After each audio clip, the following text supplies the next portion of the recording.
Testing 1 2, testing 1 2. You guys got me?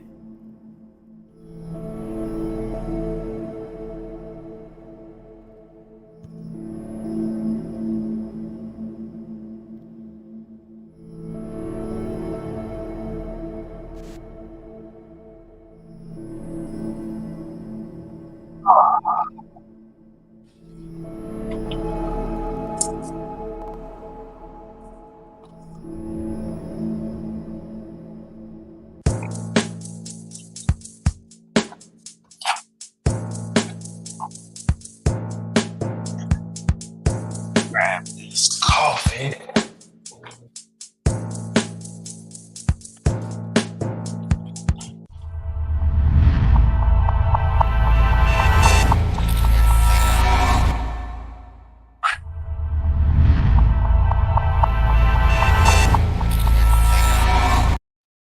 All right. What's happening, everybody? What's happening? What is going on? What is going on? Let me do that one. So, I know you guys hadn't seen me in a while. I've been really tied up with the move, taking care of all this fun stuff. I do appreciate you guys for being here, coming through. Let's see what kind of music we're gonna do today. Mm, Really didn't get a chance to get some of that stuff together. YouTube is gonna allow me to have membership perks with just a few more. Hey Frank, thank you for your donation. I guess you heard I was gonna come on today. You only went to Appliance Boot Camp. You haven't been to any of the other conventions. Now, I'm on today because I really wanted to go over. Yeah, I had to bring this down. You guys getting comfortable with using those torches that I told you to get. Wanted to see if my apps was on or anybody else. Now, while we're waiting on people to show up, while we're waiting on people to come in, matter of fact, I'm gonna tell my friend Brother Charles that I'm on. All right. Has anybody gotten any action from anything that I've sent you? Like this morning, I was running. So I'm gonna chop it up with y'all for a little bit while everybody's coming in. I was running. Had to go ahead and grab some supplies. My part houses are open on Saturday until about noon. And then my buddy at Nomar, he's open until 3. Oh, nice. Hanging out with the little one. My little one is going to be going through birthday parties today. So she's 11, going through that whole thing. Grab me some more of these push-on fittings because I got to do this job in the hospital and we can't get that unit out of the room. What else did I get? Got some more access valves. And Frank, I do appreciate your donation. Thank you very much. So we got some more access valves. It's funny, ever since I told you guys to call Onera, yeah, what they do, they went and hurried up and sent me some stuff. Wanted me to go on over to shoot. I don't know if you can see it. It is a Popeyes. I'm probably gonna have to do this real quick. Let me take off this background. Just for a moment. I'm gonna have to take off this background. My brother-in-law is gone, so I am going to move. Then they wanted me to go out to a Popeyes over here in Houston. So, YouTube, you too can go ahead and do, which one do we want to do? Yeah, what the hell, why not? You too can go ahead and get Popeyes as clients and things like that. It's a nice way to introduce yourself. Just because I mentioned one of the many clients that you're going to get with some of these manufacturers doesn't mean that's it. I mean, there's lots more. There's lots more to be had. Had to pick up some depressors. They call it valve. Yellow Jacket calls it valve openers. And you pick up some hoses too. Do I just click the link? Oh, boy is checking it. Yes. So, what kind of action have you guys had? What about you, Mel?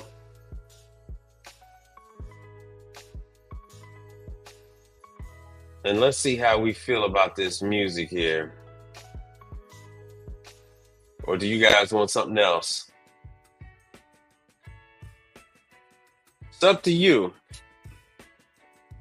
Taking requests, adding the music, doing all that kind of stuff.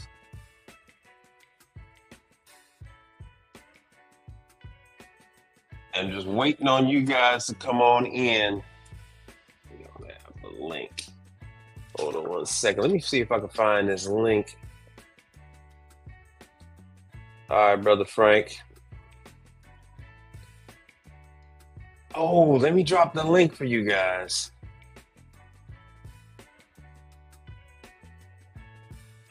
Here is the link for you guys to call up so we can go on over this brazing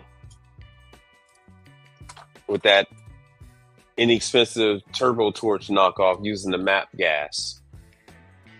So I promised you guys I would come on Saturday, and this is Saturday.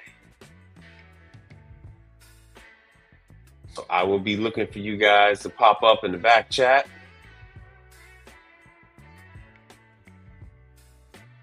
In the meantime, let's see here.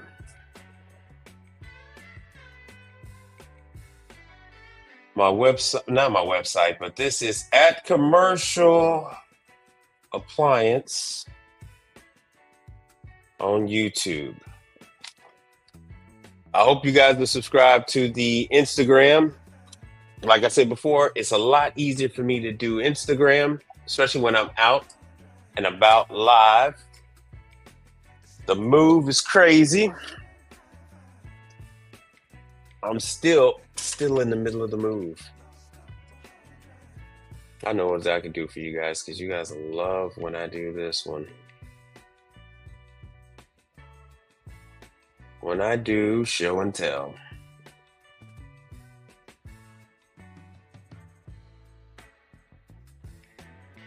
Hold on one second. Let me pull up my photos.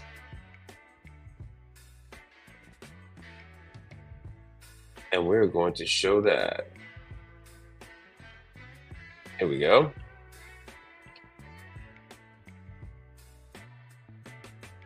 Now, how many of you called any of the manufacturers that I've given you?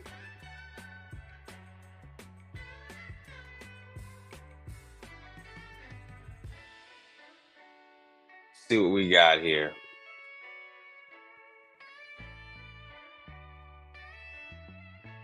This is that dreaded Neo. I myself do not care for this damn Neo.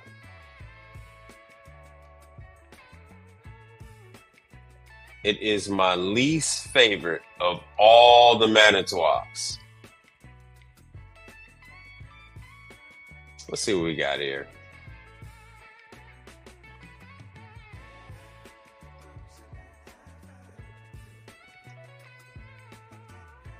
Yeah, I'll just take the music out.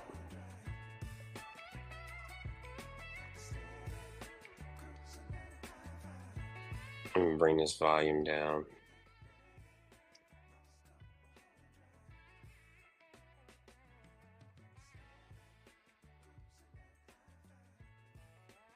I ran into a funny little thing with these damn Neos. The Neos, well, all the newer Manitowocks, you could take apart the dump valve. Well, all the old ones too. Manitowoc, you could take apart the dump valve.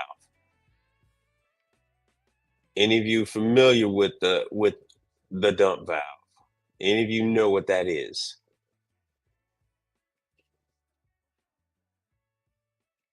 Well, the dump valve allows the machine to to essentially flush out all the excess minerals that build up inside of it. And the case I had with one of these is that all the dump valves pop apart, so you can clean the inside bladder. And I had a situation where one of these it had popped apart. It was causing excess water to flood the whole unit down on the floor, causing early harvest and whatnot. These are your water level and ice level switches. And there's something else to watch out for that too. I had one of these where the wire was pinched, and so it was short cycling because it was making a connection with the body of the machine and not with the water. Here we go.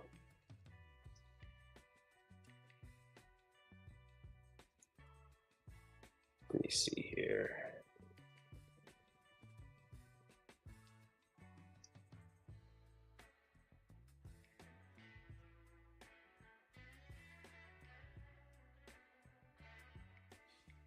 Telling my friend how to find me on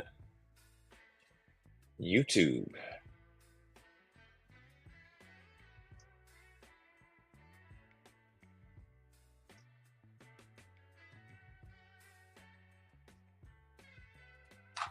All right. Taking all questions and comments. I know quite a few of you seen this one. While you're looking at that, I'm in the middle of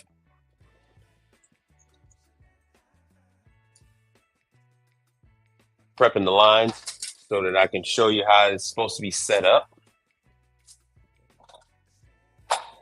Now, don't be shy. Do ask your questions. Now is the time to ask your questions. It isn't to call me on the phone.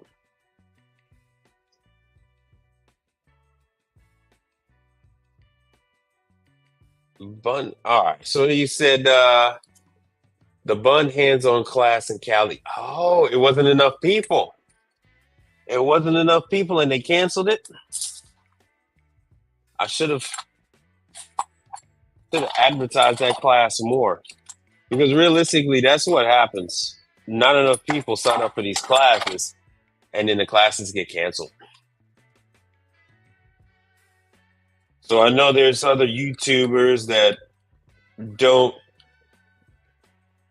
see the need in me broadcasting these classes with their short-sightedness, but it is a definite need. It serves a purpose. Not only is it helping out the manufacturer, but it's also helping out you, the individual.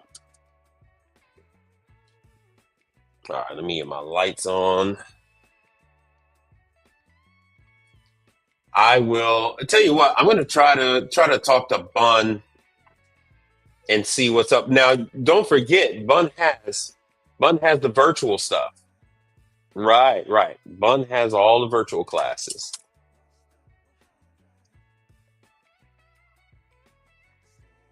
Ah, see, that's the thing. I am trying to spread the word as much as possible. You guys really need to let me know what's happening. There's no way I can monitor California, Georgia, Florida, Toronto. You guys need to communicate with me just like you're doing now. Let me put the word out so these classes don't get canceled. Other people are really discouraging ones like yourself from going to these classes. saying, oh, they're boring, they're not needed, it's not necessary, but they're going. The same people that say the classes aren't necessary are the same people that are going to the class. And some of you are finding out if you do not go to the class, you're not able to provide service on the equipment. So you're cutting yourself off from this revenue stream. So it's very important. It's very important that you guys go to these classes. So how many of you here have got the material, have gotten the copper and the swage tools and all that other good stuff? So I want to show you real quick.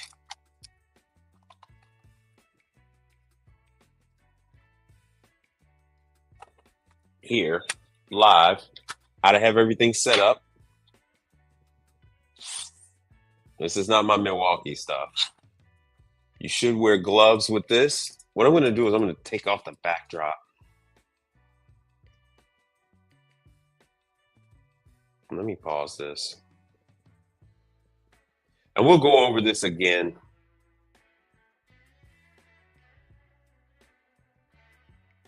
Let me drop this backdrop for you all. Now, Mel, it was $120. It's $120 worth of material. And actually, you can drop the price down. You can drop the price down. So I found you guys the least expensive of everything. So here's my broken mirrors. Right now, that's the thing. The brazing is prohibited, which is why I show you guys the Pro Fit. Yeah, because I got some hospitals I have to do work in. Hey, brother Charles, this is my guy right here.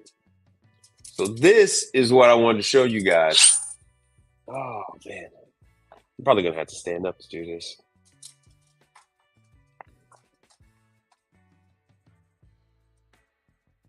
Excuse the crotch shot. Let me bring this up some more.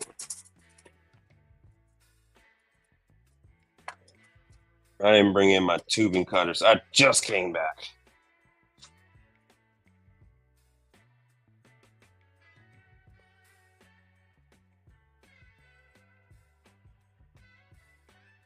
All right.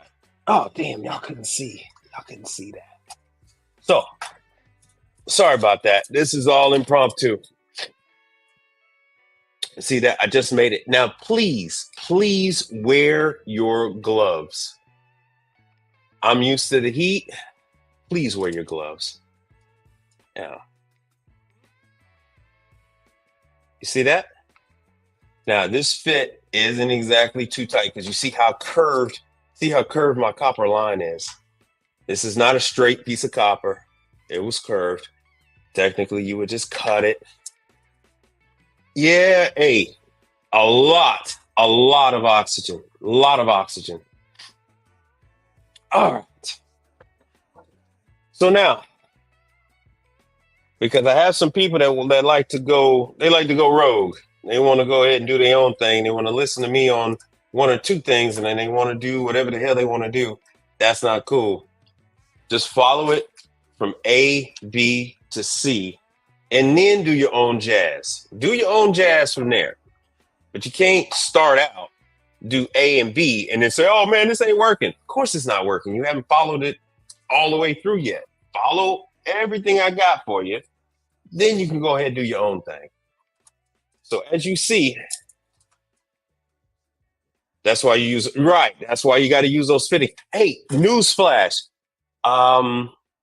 Not the Rector seal, but the Parker Sporlan push fits they just came out with the new fitting for cap tubes. My Baker carries that here in my city, and Baker is closed. Yeah, I know it's not the money mail. You could just do a simple order and you can get it in. And you see this? This is freaking 90% of the work right here. So once you do this, you're gonna take that you're gonna take that torch. You're gonna take that torch I showed you. Of course, you're gonna clean up the copper. Now you're not gonna use this brush, you're gonna use a brass brush or copper. Doubt if you can find copper, but I use brass. They sell them at Harbor Freight. They sell them at Northern Tool, and I do believe you can find them at Home Depot. Oh, Ace Hardware sells them. Now, the reason why you don't use the stainless steel brushes, I use this for cleaning. I use it for cleaning my stainless. Yeah, right. I know. So you want to use the brass or the copper, and then you're gonna clean this up. You're gonna excuse me for not having the glasses. See this? You can clean it without having it. You can strip off everything without having to use an abrasive pad. The reason why you don't use the stainless steel, I had this for cleaning. Brother Charles, no, I had this for cleaning up some augers for Scotsman ice machine. So I was cleaning augers with this one. This is not for use with copper. It'll prevent it from forming a bond. The microscopic shavings of stainless steel will prevent this from making a good seal. Well, you have that opportunity. So remember, you're going to use the brass one, brass or copper, and it's just a quick second to clean this up. They make a number. They make a number of different type of brushes. When you go into Northern Tool, when you go into Harbor Freight, especially Northern Tool, they're going to have a whole eye full of full of these brushes that you could put onto your drill. Like I said, you want to clean it up so you have a good, nice connection. Then you're going to take that automatic lighting torch. So now you don't need anything else. You're going to put your flux on there. So what the hell? You're going to put your flux on. Oh, remember this guy. You're going to put your flux on. It still smells of that Supco 88, by the way. Let's see here what we got. Yeah.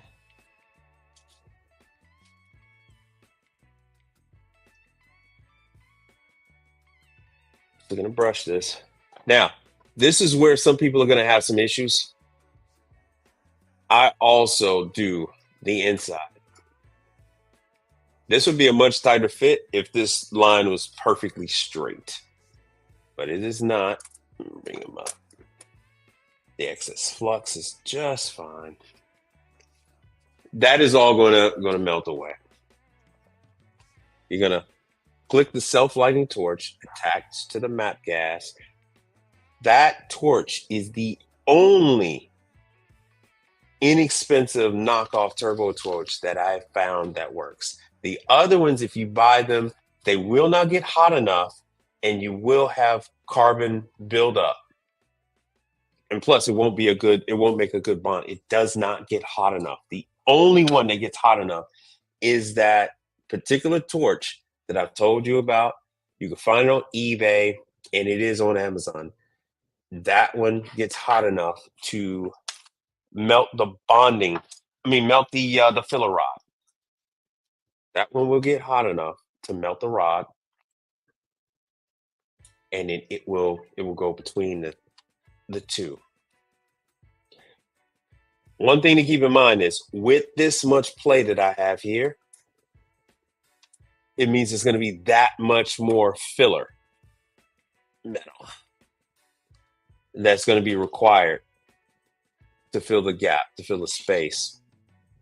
Now it's gonna bond first down at the bottom. You won't be able to see it.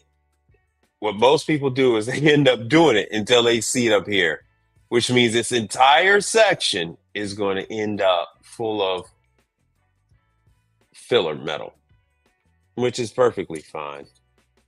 But you're going to light your torch, the self-lighting knockoff turbo torch that I showed you that uses the MAP gas.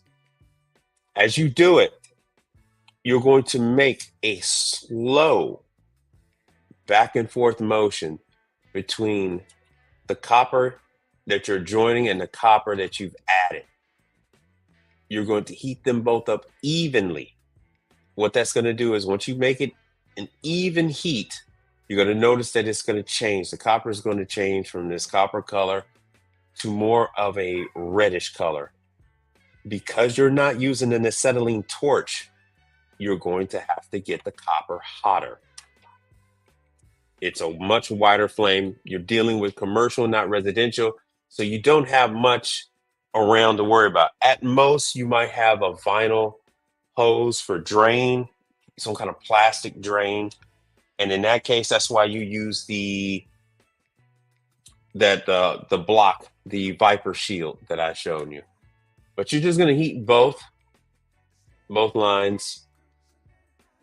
And in the heat, you're going to focus just on the bottom section as you lightly melt your filler metal around the top. All right, you're going to melt it around the top. And then that metal is going to draw down to the heat. So once you get them both evenly, you just keep going back and forth. Do not focus on a particular point. It will get hot enough to actually melt the metal. The metal will actually liquefy. It will actually liquefy. You'll end up with a hole in it. It will start to distort. And what this is going to do when you start to heat them evenly, it will draw in this filler metal. Now remember, the whole time you want to wear gloves. You don't need to wear heavy, thick gloves, but you're going to want to wear gloves. You're never going to want to hold it this close. This whole area will get a couple hundred degrees. This will be 2000. And you just ever so slightly rub along there, and this metal here will melt, and it will melt in here. As it does that, you're going to want to focus in a circular pattern around the bottom with that knockoff turbo torch that I told you about. That's going to draw the filler metal down in here. You're going to see it pool up to the top. Is it necessary for it to pool up to the top? No, it is not. It's actually sealing down at the bottom. You really don't even need that much. The reason why I left this on, this flare, you can actually make this work. Now, it's a lot more work. You have to hold it, but all you need is for the two pieces of metal to make contact. And you could actually bond that copper together. Let me open this for you. When you're doing this, you have to remove the straighter core. There is no ifs, ands, or buts about it. This plastic will melt. This guy here, this sleeve, will melt. I don't care what temperature, and you want to let this cool. You want to let this cool off before you put this back in. If you put this in too early, even if you don't notice that it melted, it will warp. You will have a slight refrigerant leak from the straighter core, even if it warps, because you have a gasket in here and you have a vinyl sleeve. So this is the only thing holding back the refrigerant. The only thing. Now I have a number of tools here for this.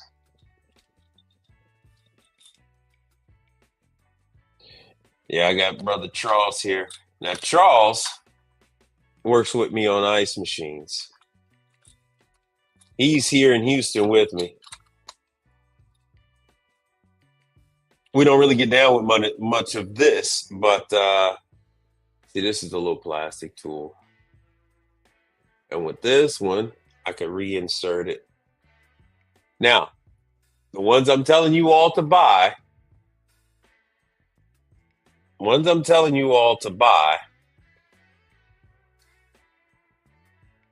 now it's fully seated, reinstalled, able to hold back the refrigerant. That's the only thing that holds back the refrigerant.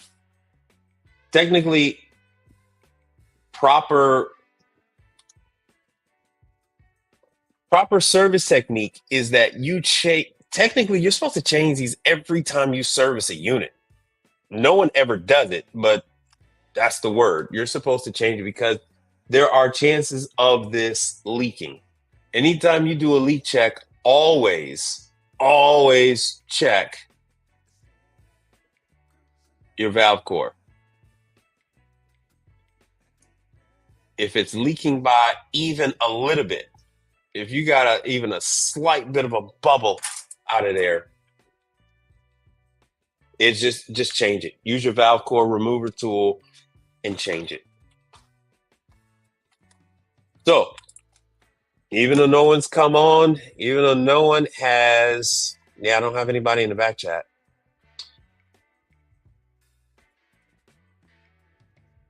For those of you that are having a problem, that is why you have carbon buildup inside. That is why you have charring. You have charring because you're not evenly heating it. There you go. Why are you flying to San Antonio? Don't do that, man. Now, see, look, here, let me show you something. All right, let me show you. You run the risk of this happening. See, just like 63 Impala said, the United Refrigeration class in Georgia was canceled. What I'm going to start to do is I'm actually going to, because YouTube has forced me to do these damn shorts. I'm actually going to start to do the notices on the training classes on the shorts as well. So I'm going to do shorts. You're going to have it on regular videos on my channel. I'm going to do more on Instagram. It is very important that you guys go to the classes. But the reason why I say that you go to the classes in your area is because that is who's going to send you the work. So when you end up going to a class out of your area, you won't have the same opportunities. Your local distributor won't know who you are. Okay. You don't have training. Now, what city are you in again? And also, aren't you the one that's having a problem with the charring on the lines? Let me bring this over. And even, let me go back. St. Louis. Right. Now, St. Louis has, there are classes. All right. So where you're at, there are classes in Kentucky. There are classes in Illinois. So you have classes in downstate Illinois that are probably like an hour away from you. Before you all take these trips, don't be afraid to call, right? You can call Baker. Baker is doing now. So not only is it Baker doing the Manitowoc classes, but because of the distribution with that has taken place with the ownership of Manitowoc, URI is doing classes soon. Yeah, see, they're canceling because not enough people are going. So I do need to put these videos out more. I need to increase the frequency of these videos. I want to do it without a way of spamming you guys, but it's something I have to do because, if they're canceling the classes, I gotta get the word out. If you don't go to the classes, then they won't. I'll give you an example. Someone called me up last week. They had to do a job. The unit was low on refrigerant. It was still under manufacturer's warranty. And so Manitowoc told them, do not touch it. And the reason why Manitowoc does that is Manitowoc will actually void the warranty on the unit if you have not been to the training class. Which is another thing these wonderful people on YouTube are not mentioning to you when they say, oh, the class is boring, and when I go, I fall asleep. When I go every year, I fall asleep in the class. When I go. But don't you go. No, you don't go because the class is boring. But I go, and I fall asleep every year. So there's no need of you to go. All right, we got another cross shot. But I just wanted to show you guys, this is one that was a flare. So even though it was flared using the swedging tool, where the hell did I put that damn thing?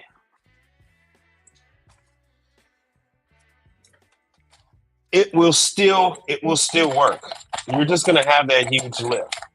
Now, there's nothing wrong with cutting this off and starting again.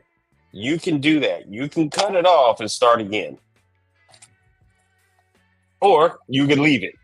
Let's just say there's not that much copper left and you need to leave it. What the hell did I do with that flare? You can leave that. You don't need to flatten it or any other stuff. You can just leave that damn thing the way it is.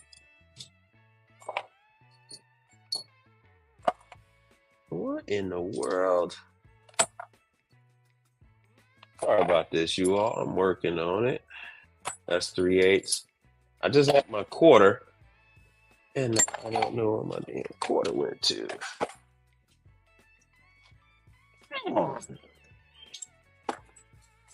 Damn quarters here somewhere. Yeah, please let me know in the comment section. I look at every single comment. Please let me know in the comment section if a class has been canceled. They never put that out that the class is canceled. What in the world happened to my flare? I mean, not my flare, my fitting. Brother Charles, it's not always this way, man. It is not always this way. I am out. I misplaced it. I have to find it. What I'm going to do for you all is this.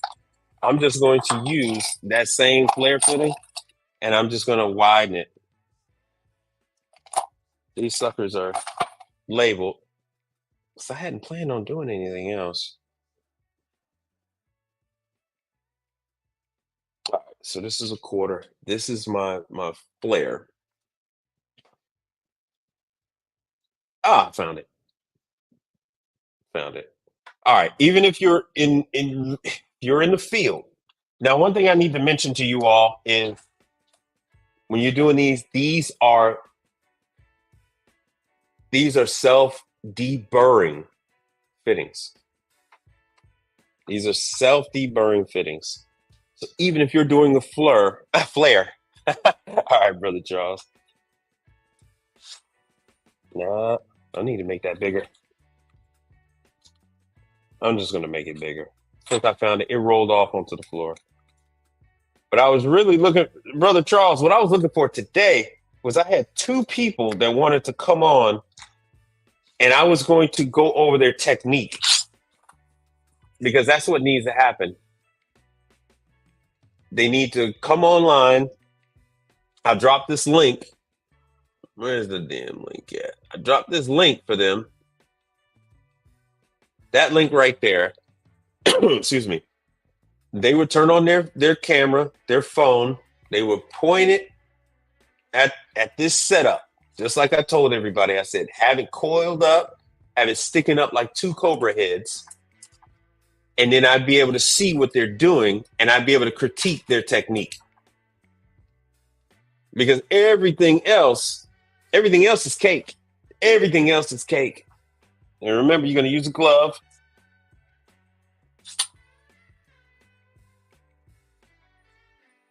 Man, I got the cup on my hand. Hold on.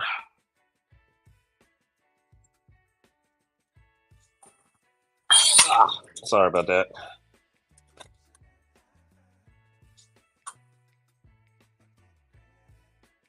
There we go. You see it smoking. Oh man, that is hard. Because all you're gonna do is widen this. What you're trying to do is widen this up to get a little more room in there, just like we did here.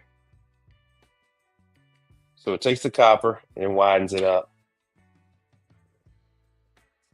This did make it a little harder. Tell you what. Yeah, with that, you guys ain't ready for that, y'all. I'm just gonna have to cut that off. You're gonna have to cut that off. That is not happening.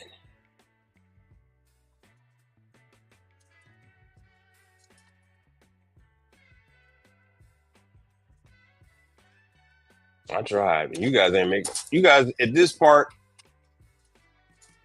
in the game, you guys aren't making flare fittings anyway.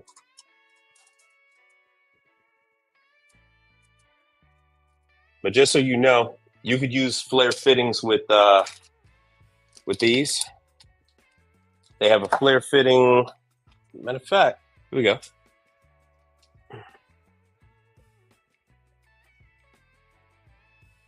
So you can make a flare fitting and attach it to the other one.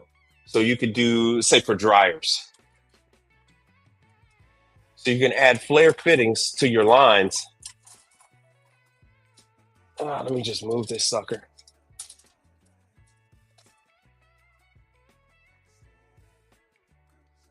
This is the one I don't like because it crushes. It tends to crush the line. Well, sorry about that. This way you guys can see. There you go. I just cut it. This damn thing. Now, I actually got it at a decent cut out of that thing for a change. I have many different styles. This one has three cutters, 3 wheels. So once you've done it, because it made it a little hard, made that sucker hard. Now I can go back and I can open this sucker up. But this is what I want you to do. I want you guys to get this thing set up, prep this in advance. Go ahead and prep it. You see everything I'm doing.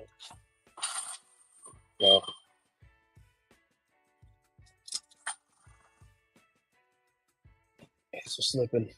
This is why you need gloves. Oh, I got some gloves right here.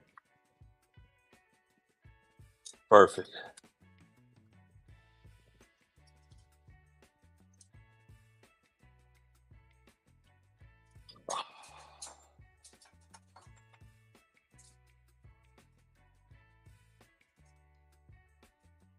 All right, now I can hold the damn thing.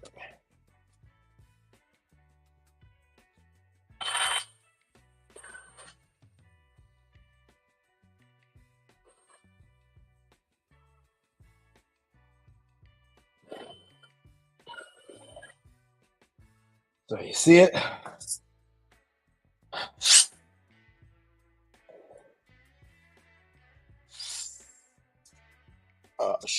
Okay, it didn't split. I thought it split.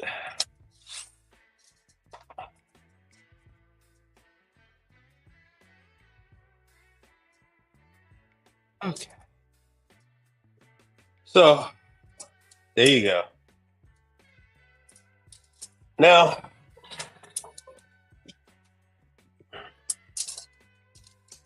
once you've done that, still hot to the touch.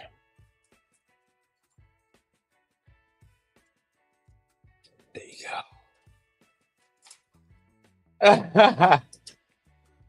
Oh, Now, Mel, you could just go ahead and order it. You can just order everything you need and be done with it. Let them just deliver it to you because you have to practice. You have to practice. You need to practice. You're gonna once you do it, right? Now see this because I did such a nasty job with that three-way cutter, but I wanted to get this damn thing off as quick as possible. So just like that, now we have that axis. Remember, here's the other one, still has the flux on it. So you can take this one, you can clean it up. I know it's supposed to deburr it, but what the hell? This was such a nasty one. You can deburr it. Let me see. You should see all these copper shavings everywhere. Okay. And that line you see, that's I'm looking at it right now. This line isn't a split. This line is from when I cut it with the three-way.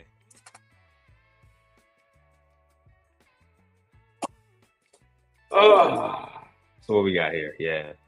So when I cut it. So once I remove that flare that I did with the other tools, these are for flare.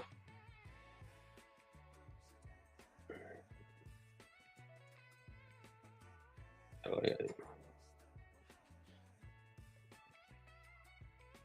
Now I have maximum amount of contact. The filler metal, you don't even have to fill up all of this. But in the beginning, you guys are going to want to make sure that you see copper. So, like I said, you're going to clean it up. Put your flux, apply your torch, move evenly. You're going to move evenly to heat both lines. Apply your filler rod, and then you won't have, once you do it evenly, then you won't have the burnt line. It will not be burnt. You won't have that issue. Oh, man. Oh, so there you go. That is what you need to do. Let me see if I have anybody in the back. Nobody's called up. But that's what I need to see. I need to see you guys go ahead and prep the lines, dial up. We can go ahead and go over your technique, what you need to do, how far away are you from the copper, the whole nine. Because chances are you guys are way too far away from the line. All right, let's see here.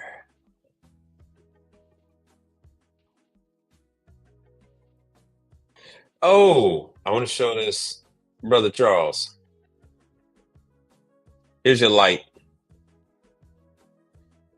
These are the 12-volt DC lights for your Scotsman. So I got it for you, man. I gotta find it. I got it here somewhere for you. I got a mess on this table I gotta clean up.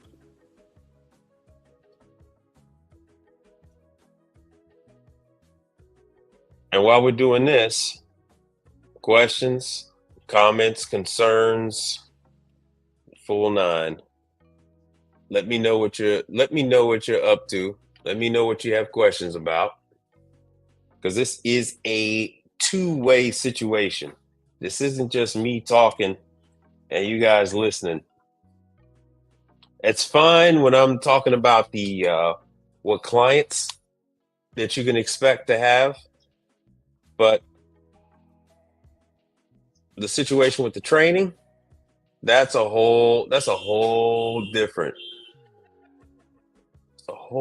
situation there. I know you guys aren't, you say you're not doing the SEAL system yet. You're worried about doing SEAL system, blah, blah, blah. But don't think that you're going to buy some of this equipment. And what I'm telling you is just for practice. It's just the equipment for you guys to start practicing. I haven't even gotten into the vacuum pump. I haven't even gotten into the recovery machines. And to be honest with you, most of you guys aren't even going to need a recovery machine, especially if you're going to be working strictly on the new stuff. If you're doing these calls for Onera, if you're doing any of these warranty calls, they're all R290. You're not going to have a warranty call on anything that's 134A. 134A has been outlawed in manufacturing since 2019. So you're not going to get any of that. Everything is going to be R290, which means you don't need a recovery machine. You will still need a vacuum pump, but I can go over those vacuum pumps with you. They're on. You can get them on eBay. I don't want you to get the vacuum pumps at Harbor Freight. Like I said, that was just in a pinch. There's some other much better vacuum pumps I would like for you to get, but that was just an example of where they are. And like he said, you guys have all heard the naysayers talking about, oh, I guess ice machines, I hear ice machines is, you know, apparently there's a need for ice machine cleaning. Yes, as you guys see, there is a definite need for ice machine cleaning. This trough here, which is inside the Manitowoc Neo, you have to disassemble the Manitowoc Neo. You must pull the bin off. This is in the back and the rear on the left. This will get clogged up. It will overflow. See, there it is at the bottom on the left. It will overflow. You'll end up with water on the floor. Then it's right up above. It's right above the dump valve. And then you'll have issues with the dump valve as well. Yeah, this was another one at the exact same location. So same location, two of the same manufactured pieces of equipment, and they both experience scale in two different ways. Now I had to pipe in.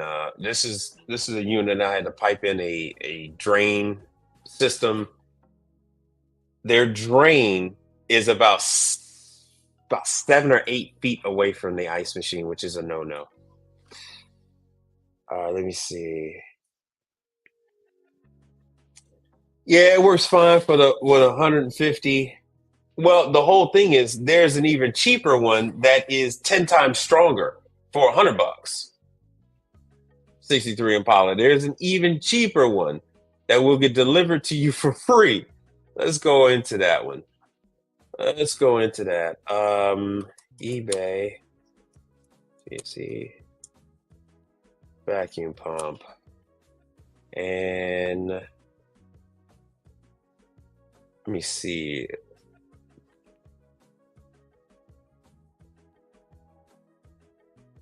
What I'm going to do is this.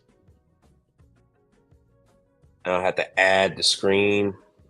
Let's see here. eBay. And you can get this same vacuum pump from, oh yeah, Vevor got one for, see, that's 4 CFM, which is higher. That's 4 CFM, which is higher than this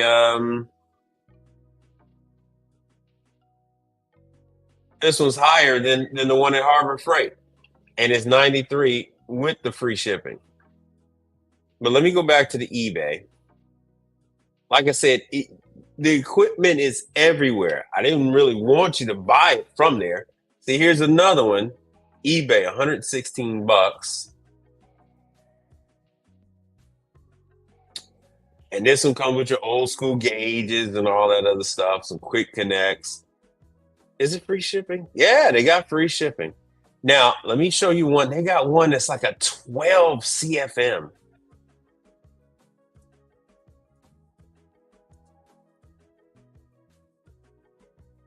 All right, let me see. 12. There we go. 12 CFM. Let me see what the cost of that one is.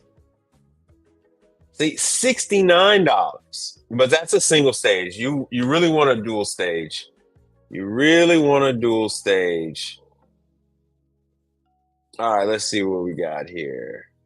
3.5. What the hell? What happened to my 12? Oh,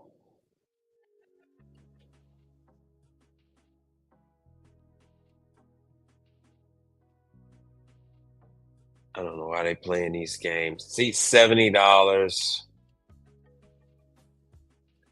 So even the same price that you're paying at Harbor Freight. Oh, okay. So they've gone up. This is what I use. This is what I use right here. I use a two-stage 12 CFM Chinese pump.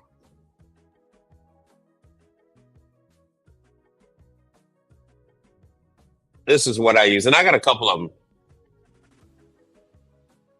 All right. So, Son of Knock, what type of systems are you working on? Let me make that bigger. What type of systems are you working on? There's no such thing as what is ideal. What is ideal with what you're working on? Remember, you can go everything from a little small under counter. Ooh, you can go to a small under counter Dell field at a Starbucks to, a large chiller or even a large remote ice machine.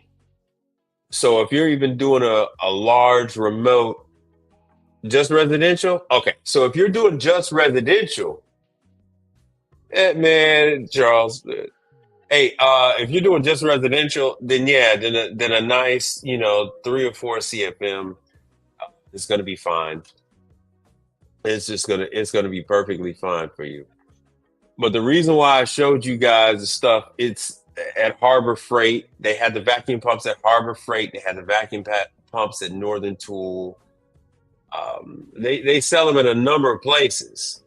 Right, Robinair. Okay, yeah. So Robinair is a well known name brand, but I only brought up the fact that it's there. Let's just say your vacuum pump goes down, which does happen, and you need to finish the job. If you need to finish a job or something like that, you can go to your auto supply. They have these pumps at any one of the auto supply places. They have the pumps at Northern Tool. They got the pumps at Home Depot. I mean, Harbor Freight. So that is why I did that video to show you guys that's where this stuff is. That's where this stuff is. So yes, can you get started for cheaper? Yeah, you can get started. All of this, everything that I'm showing you is for you to learn. I'm not showing you to get the Robinair, the Yellow Jacket, the Appion. All of those are very good, very expensive, but they're not necessary while you're trying to get started. See, free shipping. This is something that I use. This 12 CFM. Is it tested? Nah, not really. But if I'm going to remove the refrigerant from a 2,000-pound ice machine with a remote, I'm going to recover as much as I can. And then I am going to put this sucker on there and let it run and bring the microns down to, 500 or so and rock and roll from there. So here you go. Like I said, you guys, and Amazon has the same type of deal. See, here's one even cheaper, but man, inflation. I got this 12 CFM pump for $100. I paid $100 for it. I gotta get it. I gotta get one of mine fixed. I blew something on it. That's 2 CFM. So here's something to remember when you were asking me. Oh yeah, how many CFM is how fast it's gonna pull down. So when you're doing residential and all that kind of stuff, it doesn't matter. It's gonna pull down on those systems within a few minutes. You're not dealing with a large grocery case. You're not dealing with a large ice machine with a remote. You're not dealing with air conditioning. That is not even a concern for you at this point in time. So when you're on operating on all cylinders, then you're going to want to step your game up. But for learning, you do not have to break the bank to learn. You do not need to break the bank to get started. Like I showed you guys before, we're going to go back into it. We did the whole list. So here's one right here. 45. Well, I don't know what they're charging for the shipping. The shipping is, oh, okay. Shipping is $17. See? It's a single stage, but you don't want a single stage. You really want a two stage. But $45, $17 for shipping. You can get started, so you can get comfortable with pulling a vacuum. You can get comfortable. Now, I don't want you to waste your money. Get a two stage. Get a two stage. But the name brand is not a concern right now. The name brand is not a concern. Let's see here what we got here. You're gonna want a vacuum rated valve core remover. And the reason why I say that is you're going to try to pull a vacuum. You're going to try to pull a vacuum with your regular gauges. You're going to try to pull a vacuum with this other stuff. And what's happening is it's going to leak air back into your system. You're not going to pull a proper vacuum. You're going to take forever to pull a vacuum. If everything is airtight, you'll be able to pull a vacuum on your residential system in no time. You'll be able to pull a vacuum on a commercial merchandiser in no time flat. What we wait on is what's called the rate of decay, the rise, once you turn off the vacuum pump. That's the thing. Once you turn off the vacuum pump and then you start to have the off-gassing from the refrigerant oil and other such things, you're going to pull it down. Let's just say when you pull it down to 500 microns, then you might see it start to slowly come up. You don't want your hoses to be the reason for that micron rating to come back up out of the 500. And then you're going to turn on your pump again. So I just bought these today. I bought all this stuff today because my hoses were decaying. Do not be a cheap ass. Go ahead, replace your hoses. You're going to need to replace your hoses. Back in the day, I used to buy hoses for $6. I went and bought these damn hoses for $22. Pissed me off.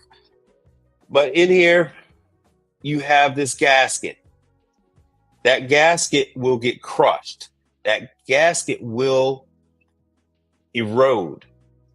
That will start to leak, which is why you want to hook everything up through the vacuum pump. That is going to be a whole nother level that we will talk about once you guys get comfortable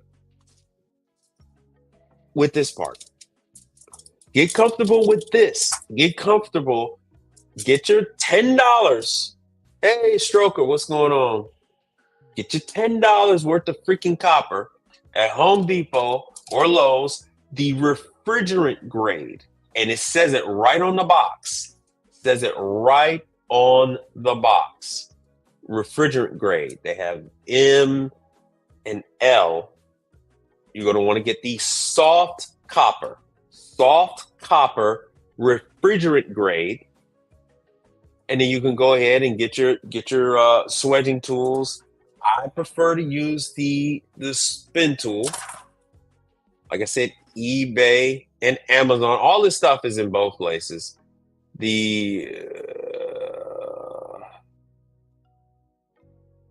think it's called spin tool. Spin swedge. Yep. It is so cheap. I paid $100 for mine back in the day. This is flaring. Just so you know, there is a difference. This is not what you want at this stage. Oh, hold on. Let me show you. This is not what you want at this stage. Notice how it says flaring. You do not want the flaring. You want swaging. And I can show you the two differences. I can show you the two differences. Show you two differences right now.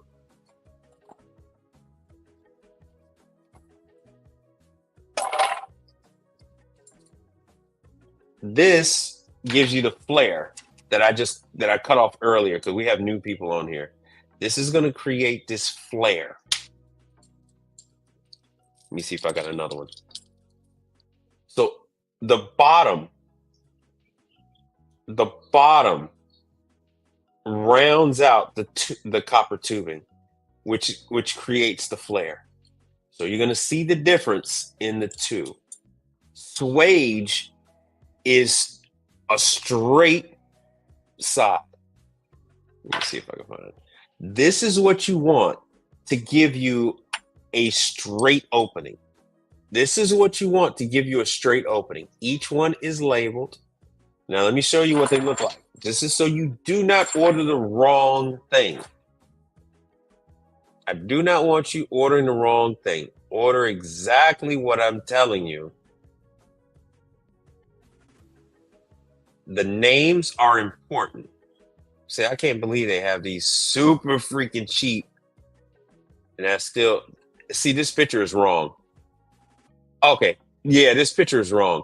They put in flare. Oh, hold on one second. This picture is wrong. They put in flare. This front row is all flare. The back row is swage. Swage will give you a perfect pull. Flare gives you just that. I don't want that. Let's go back. So be careful. Be careful. You want to get swage, not flare. But the prices are so damn cheap. So freaking cheap. There's no reason for you. There we go. That once again, the damn thing says flare. They got that damn thing mislabeled. You got to be careful with this Chinese knockoff stuff. Make sure that you're getting flare. I'm gonna type this out. I'm gonna type this out so there's no mistakes. All right, make sure you buy swage.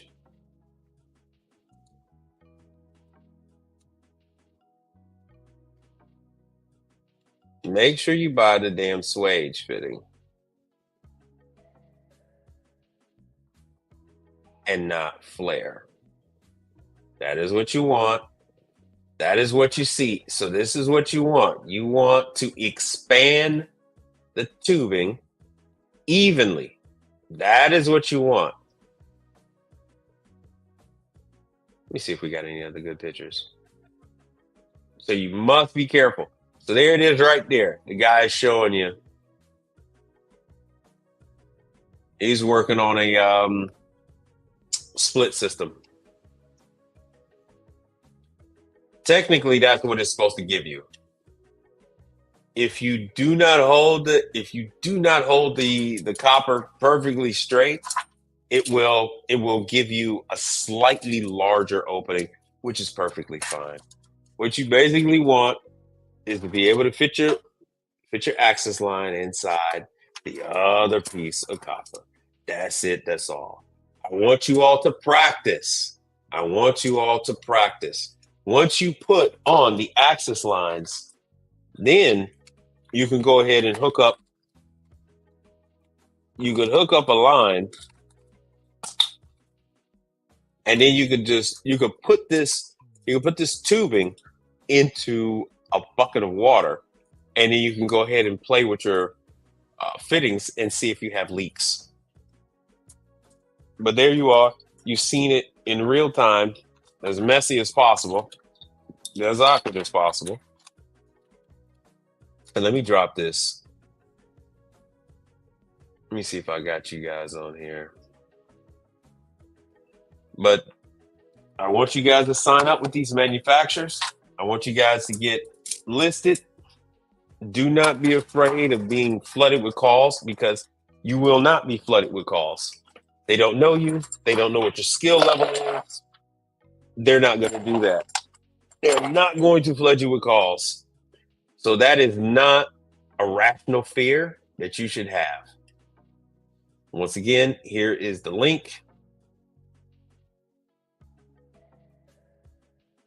All right, so I just pinned the link so you can come on up.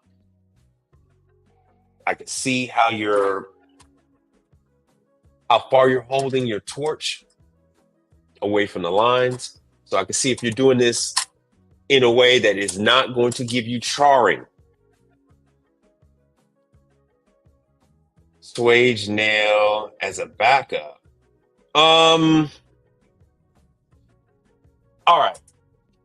With the different styles, you don't even need to use the old school. I have the old school. This is one part of it. I haven't used the old school tool in years. I have had no need to. The only reason why, be honest with you, the only reason why I have the old swaging tool is that Manitowoc and Isomatic, especially Manitowoc, when they have a fan cycle switch or any other pressure switch that fails, they want you to crimp off the line and then remove the fan cycle switch, the pressure switch, and then reinstall a new one and then round the tubing back out. And the only way you're going to do that is with that crimping tool, that the swaging tool. It is also a crimper. It's also a crimper. You can use it to widen the line. But using the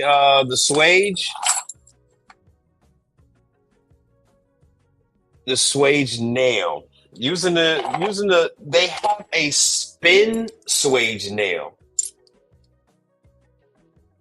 So bent, crimped, suction lines, this does just fine. These do just fine. I've never had a problem in years. I've had these swage tools. These are actually first gen, and I want to say I've had these 8-9 years. Yeah, I've had all kind of that's from the bottom. I had these when this was the only option before they even came out with the hats.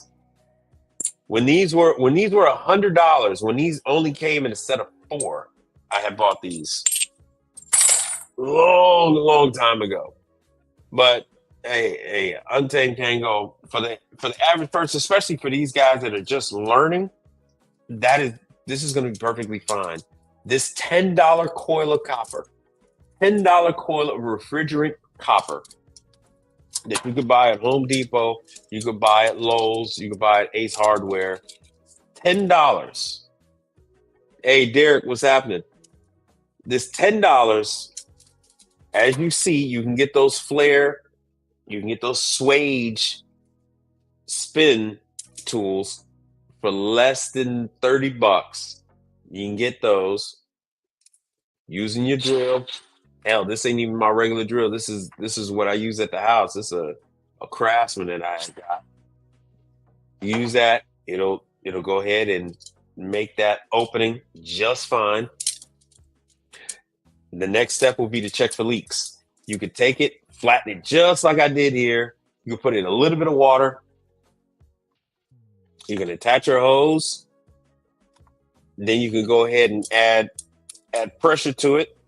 If you wanted to use refrigerant, if you wanted to use some old 600, if you want to use some old 290, you can add a little bit of that to it, or you can go ahead and get the nitrogen,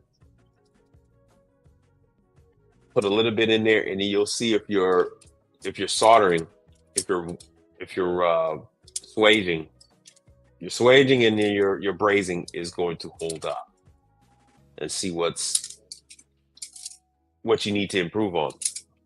So it's not a big deal. You don't need a lot of money to get started. Like I said, $15 on that. Let me see what I even paid. Let me see what I even paid on this. I think this was like, hell, I think this was like $15. $15, $10 for this. It's another $15, $16 for the swaging. And you're the torch is a few bucks and you're ready to go. You guys are ready to rock and roll with it. It is not that big of a deal. For all of you all that just came in, let me show you this. If you sign up with Onera, let me take that off. Go ahead and sign up. Go ahead and sign up. They will send you jobs like this. You see what that say? That's Popeyes. They will send you jobs like that. Now, you tell me how else you're going to go ahead and introduce yourself to Popeyes and get paid. And get paid. Compressed air is perfect. Compressed air is perfect. You can use compressed air. You could use a bicycle pump. You could use any type of pump because you're not really pumping it up with that much air. I mean, you're only filling up this amount of copper.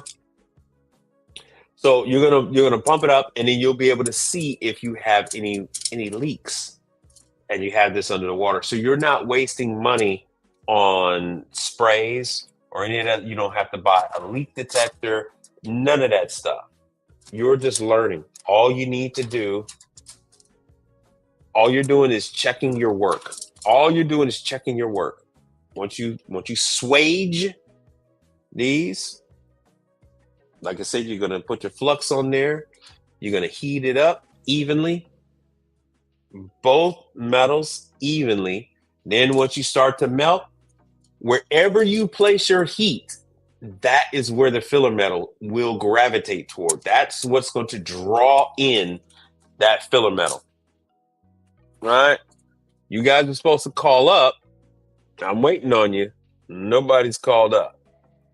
But you want to go back and forth. That's how you avoid the burning, and you want to focus that tip a little further away from the copper.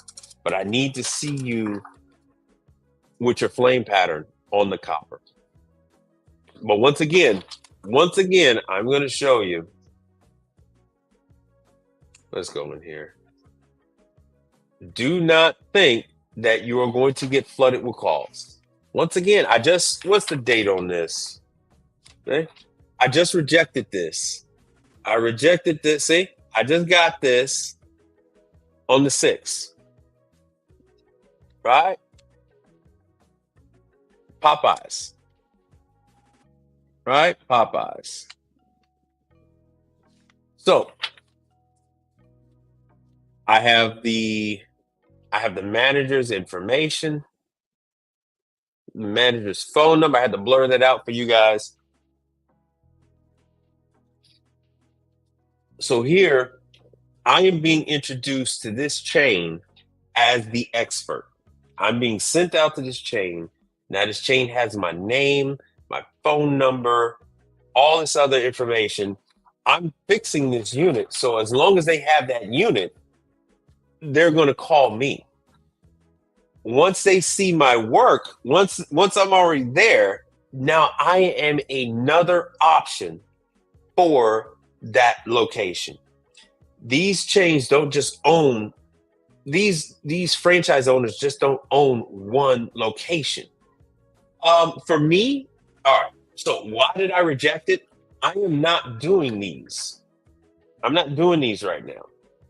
And I know they tried to tempt me with the taste of nuts and honey with the Popeyes, but I'm actually full. I'm pretty full up. And here's another thing for me, right? Popeyes has a tradition of having their own people service stuff. If I were still expanding, if I were still in the market Son of Knock, it's the same thing. It's not a difference. It's actually easier. The hydrocarbon is easier. It's infinitely easier than the 134A. It's infinitely easier than 12. Infinitely easier than 22. Infinitely easier than 410A. Way, way easier. I showed you guys when I bought the freaking can, for what did I buy that can for? $12, $15. I was buying it for $10 a couple years back. But the hydrocarbon is easier. The hydrocarbon is way easier.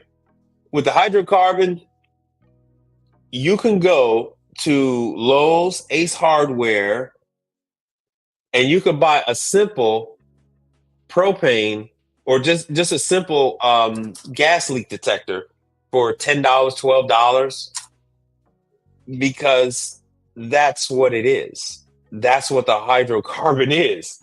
So you can, that's what R22, I mean, not R22, our 290 and 600 is picked up by that, by those simple. Any barbecue gas leak detector will work on 290 and 600. So now you don't need all that fancy equipment, because if you had a leak on 134A, besides the bubble tests, right, any propane detector will find your leak. Any propane detector will find your leak when you're talking about 290 and 600. Like I said, you have infinitely more options now dealing with 290 and 600. You can go to Harbor Freight and get stuff. You can go to Lowe's and Home Depot and get stuff. With the cheap, inexpensive knockoff turbo torch that I've introduced you guys to, like I said, the other ones do not work. The other ones do not work. Only that one that I showed you. I've ordered every single style that they sell on eBay and Amazon. The only one that will work for bonding refrigerant grade copper is that one I told you about. The other ones will not work. The other ones will not work. So it's infinitely easier. Infinitely easier. You have smaller cans. If you choose to, you can go with a little small can, or you can go with a regular jug, like what I used to have. And I'm gonna go and order another jug. I'm probably gonna order a jug this week because I'm tired of the little cans. Yeah, sign up, because you don't know what you're closing yourself off. You're closing yourself off to. And like I said, here it is right here. That was the date, right? That was the date. And right now, I'm extremely busy. I don't have time to run on over to Popeye, even though this is about, the reason why they sent this to me too is because this is about like 10 minutes from my house. They sent this to me. They wanted me to go to Popeyes. I had the manager's name, I had the manager's phone number, all of that stuff. And so now I don't have to go ahead and, hey, how you doing there? And let me tell you all about my business.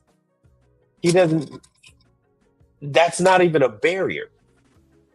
I can go over there. If I had chosen to take that, I can go on over to that Popeyes, give them my information, do the work. And now this guy knows, oh, wow, I have another option. When I have a problem, I can just go ahead and call this company. They're already the authorized company for the, because I think this is the one that says that it has, this one is where they keep their sauces. I'm also the authorized, then I would go in there and tell them I'm the authorized service company for their ice machines. So Popeyes is going to have, typically they're going to have about 2 Hoshizaki ice machines at every Popeyes. So they're going to have the 2 Hoshizakis. Now they're starting to use Onera branded refrigerators. It doesn't say Onera when you go there. It's going to be another name on it. And then they're going to use Henny Penny or Ultra Fry for their fryers. Then they have a number of other pieces of equipment too, all of which I'm all authorized for. But you're closing yourself off to your options when you do not sign up. You need to sign up with all these different companies, like Dukers and all this other stuff, because you have. See, this is the Dukers that I was telling you about. You don't know what customers that they're supplying to. You have no idea who they're supplying to in your market unless you sign up. So yeah, I tell you guys about some of the big names, the Costco's, the Sam's Clubs, Walmart's, things like that. But they're also servicing Popeyes. They're also servicing many different chains. That this will make it easier for you to get your name out in your market. So sign up and get started. Sign up. You could sign up and they might not send you a call for a whole year. And even then, when they send you a call, they might only send you one call for that whole year. It might take you 3-4 years before they decide that they want to start sending you a call a month, maybe. Who knows? You have no idea what else is going on in your market, and you won't know until you get started. So don't forget. I'm telling you, the least expensive way to get in, the least expensive way to practice, to get started. You don't need the vacuum pumps and all that stuff, like Son of Knock was saying, and like Derek was saying. All you're doing is you're checking for leaks. So you can use a bicycle pump. Right? You could use a bicycle pump. All you're doing is you're hooking up. You're hooking up and you're adding air. You're adding pressure. You could use a bicycle pump. You can use compressed air. Doesn't matter what you do. And you could just submerge this, pressurize the hell out of it, submerge this in a little bit of water, see how thick it is. Not very. What are we talking about? We're talking about 2 inches. You can submerge this in water and see if you have any air bubbles. And you could pressurize this. You could pressurize this to the max that these will take. Let me take this back off. You could pressurize this to the max that this would hold, because all you're dealing with is copper. You could make this an insane PSI on just the copper. The weak point would be this. This would be your weak point. So it doesn't matter like, oh, how much air do I put in? Put air in until you can't put air in anymore. And then submerge it, and then you'll see if you have any air leaking out. This is your best way. This is your best way to start. The rates vary. So the rates vary from market to market. From market to market, your rates are going to vary. Like I said, as a rule, I never get involved with telling people what rates to charge. Everybody needs to find their own way. If I tell you to charge $1 and you go, oh man, I could have been getting $3 instead of $1 for all my calls. Man, that guy don't know what he's talking about. I'm the bad guy. Or if I tell you to charge $1 and you go, man, nobody's taking my calls. Everybody cancels. Everybody canceled. I dropped my rate down to 75 cents and now I'm booked. I dropped my rate down to 75 cents and man, everybody is accepting my calls. Everybody's accepting my bookings. This guy told me to charge too much money. I will never be correct in telling you what you should charge. There are no standard rates, which is why you can't find any. Everyone's cost of doing business is different. What kind of vehicle do you have? How much is the payment on it? Is it paid off? Is it not? If it is paid off, when do you need to buy a new one? Do you have to do transmission on it anytime soon? All these costs go into play. Like I just switched on my insurance. So now I'm transferring all my stuff over to Berkshire Hathaway. I used to be with Allstate. Um, Auto insurance was with Allstate. The business insurance was with Hartford, and then things got crazy out of out of nowhere. No, I didn't have any claims, no accidents that were my fault anyway. So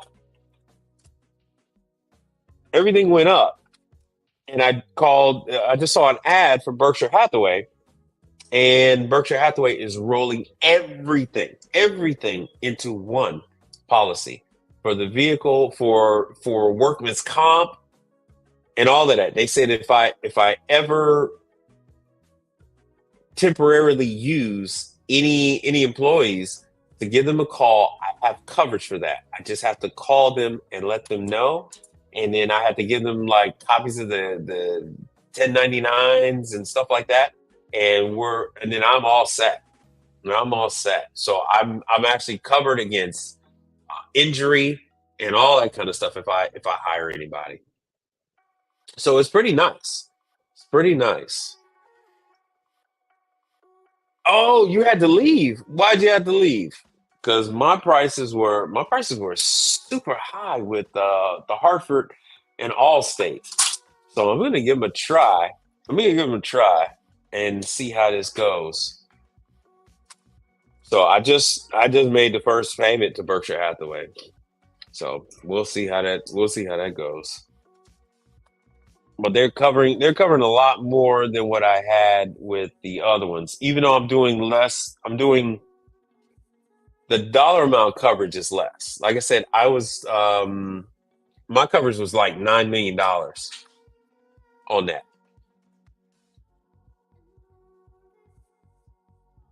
Them addresses of every customer for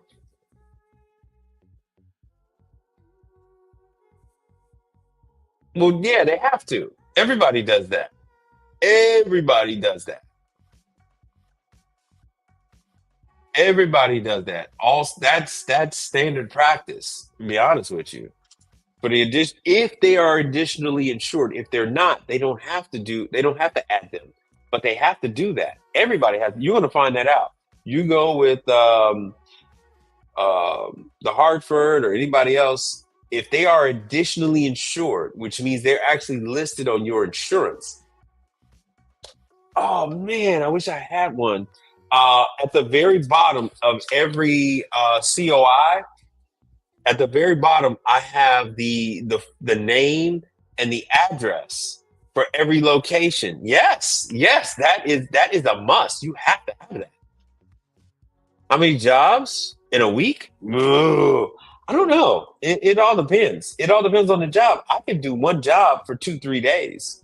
So it all depends. It all depends, especially like if I'm doing an install, I might be in an install for 2 days. Um, but yeah, that's everything.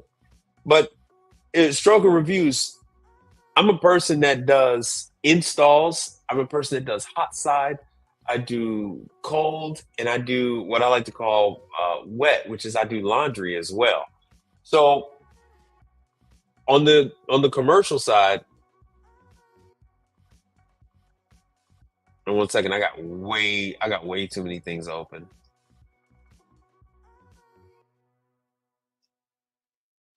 I'm really lagging right now. Hold on, guys.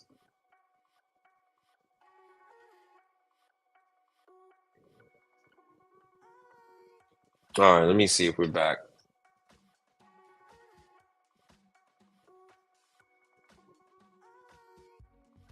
Yep, every location. All right, and nationwide. All right, really, your Berkshire Hathaway? Because mine were nice. You know what? That makes sense on the Hartford. So, in order to get rid of me after I've been with them for over 10 years, the best thing they could do was probably jack up my rates to an insane amount, which would have me drop them. So that's probably what they decided to do. That's probably their little tactic. So stroke reviews. So it and this is very important. This all depends on your skill set. If you're working, there's a big difference between refrigeration and hot side. Hot side is pretty instant. If you're working on a fryer, that fryer is going to come to temperature within a few minutes. If it's going to flame out, if it's going to have a problem, you're going to see that within a few additional minutes. At the most, you're going to notice a problem with a fryer within 45 minutes. And that's typically the same thing with, let's say, an oven. If you're dealing with a convection oven, it's going to go out right away. Yeah, you definitely. Well, see, I explained everything to the guy, and he did try to guide me over toward HVAC, and I said, no, man. I said, a washing machine is not HVAC. Um, I said a dishwasher is not HVAC. I said, bruh, I do something different. And he kept trying to say, oh, are you warehousing this stuff? Are you, how long do you keep it? And I said, I don't. I said, my customers use a particular set of equipment, right? Like, look, we'll go with Starbucks again. Every Starbucks is going to have true refrigeration and Delphi refrigeration. The ovens, the speed ovens are now Mary Chef. There is no jazz with that. So when they get something, it's delivered to the location, and then at most I might have to uncrate it and then put it in place. I don't take possession of these things. I don't take possession of them. Yeah, the guy was trying to charge me more. He kept trying to get to this stuff when I was hip to the game, and I was like, "No, you don't understand. I don't touch this stuff." And he was trying to say with the sales and the tools. I said, "Look, man, I downplay the tools. I said, look, man, my tools is this much and that much, and I'm good because a lot of my stuff is older. I've had this stuff for decades, which is actually why I want a new hose because some of my older hoses, like the depressor, I typically take the depressors out, and I didn't even have any depressors. So I went and bought some depressors. I have depressors, I just couldn't find them. So I went and bought them. Let's see here. Damn it. Yeah, but you'll be able to see here. I went and bought some depressors. And these are the depressors right here. That's what you see in there. And typically I take them out because I use a valve core remover on 90% of my refrigeration work. And for some reason I've misplaced at least of my Appians. I do not know where my Appians are. And I bought them back when they were $50, and I think they're way over $50 now. Mm. So what I'm doing is I'm trying to take the valve core, well, the depressor out of there. So anyway, so yeah, these guys are trying to up the dollar amount on this stuff, and I said, "No, man, I'm not keeping that stuff." The customer orders just like that Popeyes. So this Popeyes, that stuff is delivered right to Popeyes. I'm not keeping it. I'm not storing it. It actually goes from the dealer. The dealer actually delivers it, and then at most, I would go ahead and unplug the other refrigerator and then wheel the new one back in place, plug it up, and wait on it to come down to temperature. Oh yeah, yeah, yeah, and to bring it back. Then bring it back to what Stroker Reviews was saying is that so now if you're waiting on a unit to come down, if you're waiting on a unit to come down to temperature, dude, on a refrigerator or a freezer, you're talking about a whole nother situation. You're talking about a whole nother situation, especially if there's product still in it. If there's product, let's just say if the temperature's off by 20 degrees, sometimes you might actually have to wait damn near an hour for a fridge or a freezer to go to the right to the temperature that you've got it set to if there is already product in the case, because it actually has to remove that radiant heat from the product that's in there. So it is a pain in the ass. It's a pain in the ass on the cold side. And then let's just say on when I'm doing dishwashers. When I'm doing dishwashers are a very quick cycle. Most of them are less than a minute.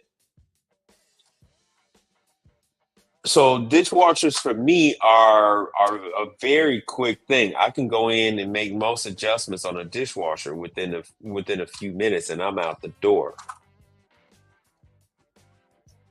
So it is very different. I tell everyone I don't like this song. No, I don't want that either. So I tell everyone to do this.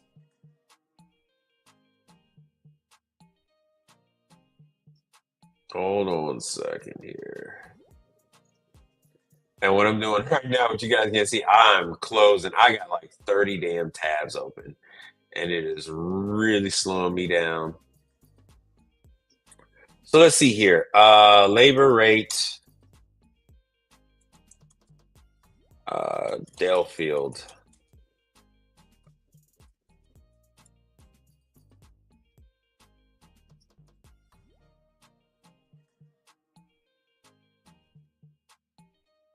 All right, let's see what we got here. I don't know who the hell this is. I don't know who the hell this is, but I think this would be a whole lot easier. I think this would be quicker. You can always go to the manufacturer. You can always go directly to the manufacturer of that item. They have a labor guide for every single thing they're working on, and they have the times. They have the amount of time it takes to do a particular job. You could base that off of how long you think you're going to be there to do something. So, bam, here we go. Let me make sure you guys are seeing what I'm seeing. Let me drop this out. You always can go. So, there. Sorry about that.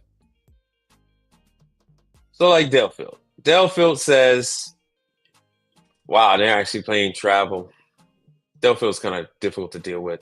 So if you're doing, it's 1 hour to do an infinite switch, door switch, solenoid,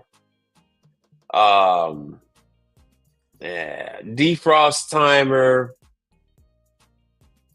condensate element, door hinges, 1 hour. 2 hours to do a thermostat, pressure control, solenoid, defrost. 3 hours to do an electronic, an expansion valve, cap tube, condenser. 4 hours to do a compressor. See? So they're giving 4 hours to do a compressor. Plus, you're going to do all this other stuff when it comes to that.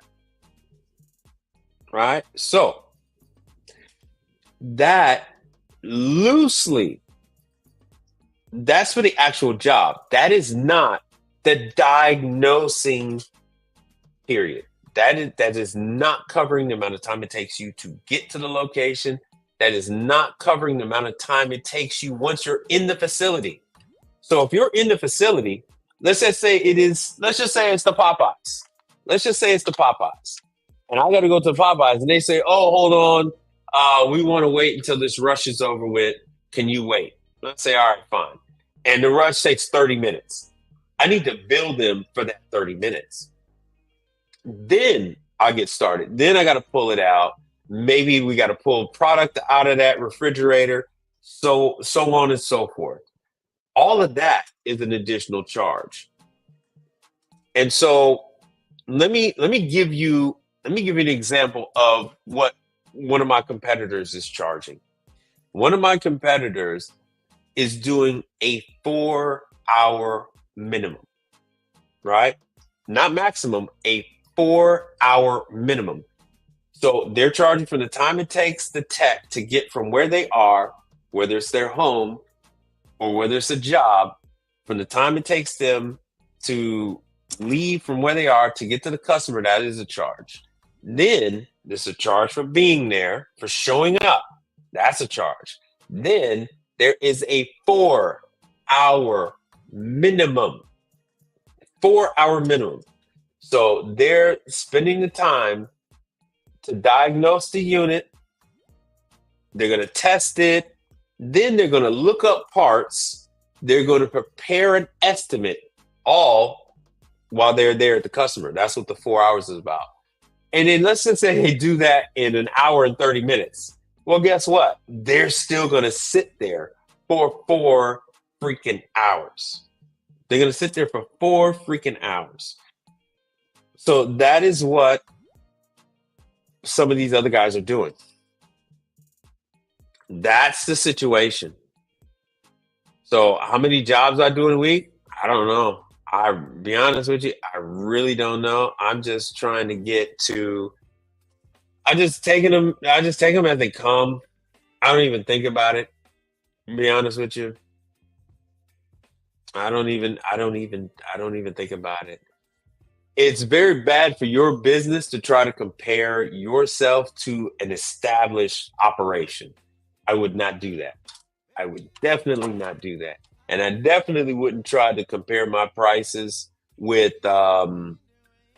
another existing company, because they have a lot more to play with. Like I said, I am.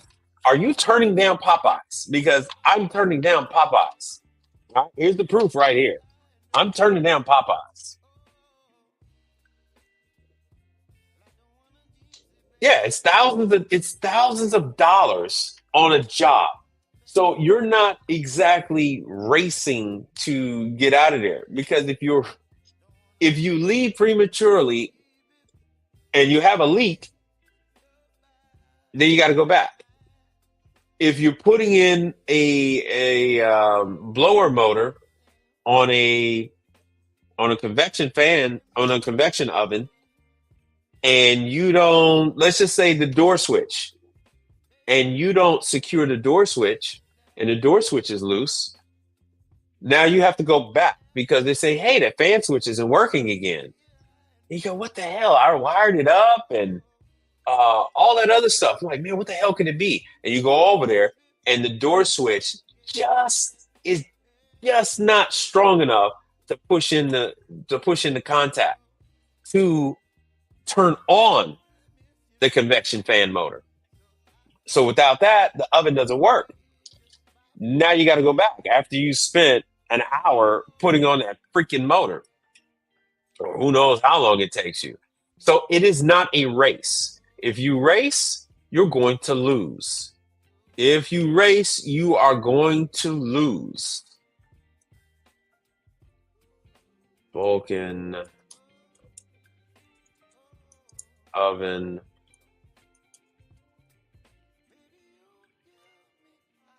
Since you guys are so freaking fond of Vulcan. Oh, damn, there it was right there. Oh, that's the wrong one. It's Vulcan. Shoot.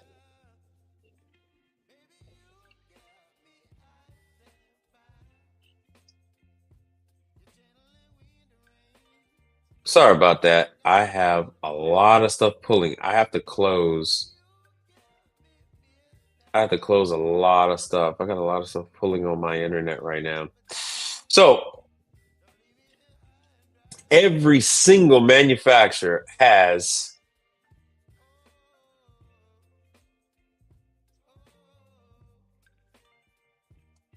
a labor rate.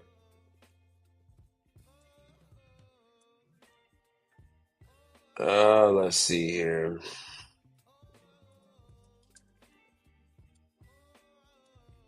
Let me see here. Someone give me a name. Someone give me a name of an oven that you guys really, really are dying to work on.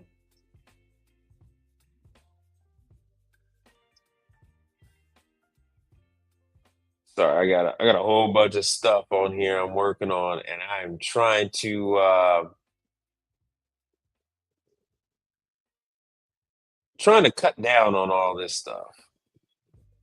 So please, while we're waiting on trimming all this stuff down, don't hesitate to hit me with your questions. So we got Delfield, we got Vulcan, we got, let's see here, Hobart, warranty. I doubt if Hobart has one, but we're gonna see. Because Hobart has their own people. Hobart has around 2,000 plus service guys. Yeah, that's gonna take me a while to find it. But every manufacturer gonna there's no admiral on commercial, woman. There's no admiral on that. You thinking of residential. No, I'm talking about commercial. But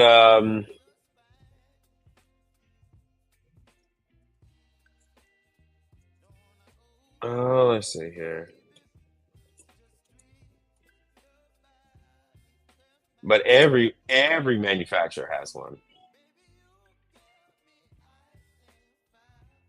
Every manufacturer, whether it's Continental, True. So here's True's. It comes with their labor rate form.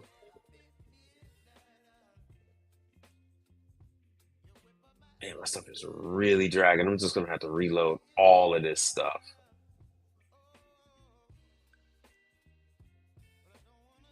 So for example, here's True. Yeah, we're sticking with Mel. We're sticking with commercial. Wisconsin something. No, no, no, no. All right. So here's True. Here's True. Here are the different models. So you're gonna look it up based on models. So if once again, if you're gonna change a compressor, they're including the diagnosing. If you're gonna diagnose and replace a defective compressor, it's 4.5 hours just for the compressor. If you have to do um, the evaporator, that is an additional time. So you're talking about 4.5 hours on that. Evaporator coil, see, 4.5 hours on the evaporator coil. Now they do have a different breakdown as far as if you're going to do both. I think they cut that down by 2 hours. So here, if you got to diagnose and reroute a capillary tube, 7 hours. 7 hours. So all these things are here. What you need to do is all you have to do is plug in. I thought they were. No, no, no, no. Admiral's residential.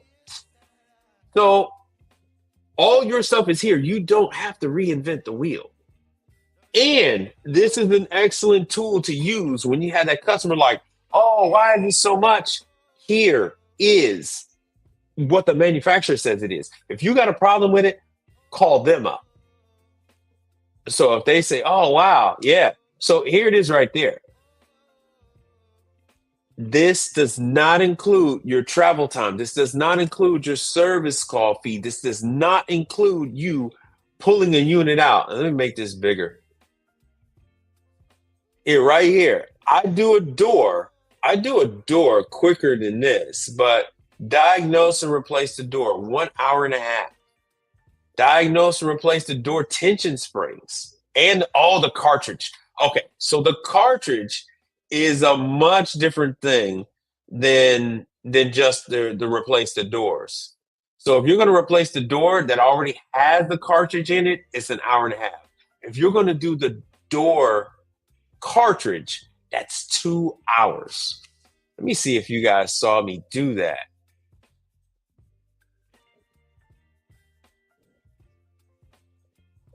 So that requires a whole lot of fun, actually. Changing a cartridge. 9 times out of 10, it's a fight to get it out. You got, man, you got that one time that the sucker just slides right out. But most times it does not just slide right out. Most times it's a fight, and I have to use a chisel, and I got to pry the sucker up out of there. The manufacturer is an excellent choice for your guide on how long it's going to take. You just plug in your numbers. Like I said, you're going to plug that in. Plus, you have the setup time.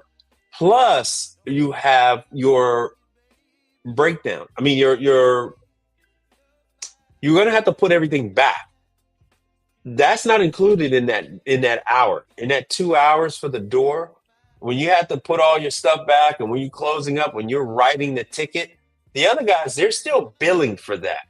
The other guys are still billing for that time it takes to go ahead and the customer to pony up when they want to, oh, let me call the owner and let me do this and let me do that. Hey, knock yourself out, because guess what? The clock is still ticking.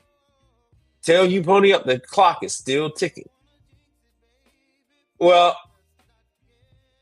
on the commercial side, you're not even going to do that. You're gonna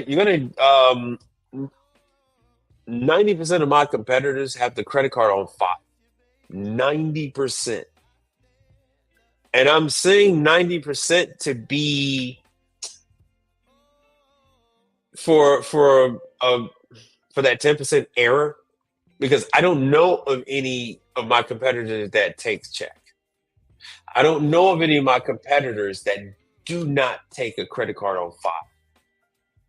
I was just talking about this when I was just at the part house. When I was at the part house this morning, which is why I didn't come on earlier. I was going to come on like about 10 o'clock or even 9 o'clock. I was going to come on then, but I had to go run to the parts house because I'm going to do some work on Sunday, and I needed these for the hospital job.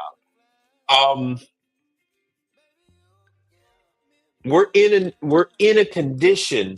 The market is in a condition at the moment where the customer has to be accepted by the servicer. Let me make this bigger. My competitors say, okay, you want us to do a service for you? We're going to send you over an application. In that application, it states what they expect as far as payment, what they expect as far as doing service call. The equipment needs to be accessible. And the reason why they're doing that, and the reason why they're doing 4-hour minimums, is because they have to maximize each and every service call. No longer are you going out on a service call and, oh, we're not ready, or can you come back? There's a charge for that. My competitors are charging for that. No longer are you just accepting a call. So they say, okay, you want a call from us? We're going to send you over these forms, and we're going to get a credit card from you. If we come out and your service and your manager at Popeyes turns our guy away, you're still paying for the service call fee. If we send our guy out and you say, oh, no, everything is fine now, we don't need you, you're still paying for that service call fee. You're still paying for that travel time, still paying for that trip charge. All of these things are laid out. So let me find this video. Let me find this thing where I was working on this door so you guys can see. Now they started. Luckily here in Houston, we've dropped down to 80 degrees. We were 100 for the longest, and we finally dropped down to 80 and 78 degrees. So I finally got the windows open. I'm loving it. I am loving this whole freaking thing. So what I'm doing right now, while I'm waiting for you guys to put up more questions, I'm going to find this video of this door. And so you can see in just the amount of, I have the whole time it takes to install a cartridge, which literally took me minutes. But the manufacturer says, hey, we're perfectly fine with you billing for an hour. And this is what, hold on one second. Let me stop that screen. I'm going to add in this window so you guys can see. This is the cartridge on the door. This is what the manufacturer is telling you an hour, well, 2 hours. I'm going to make this big so you don't have to freaking see me. The cartridge is foamed in.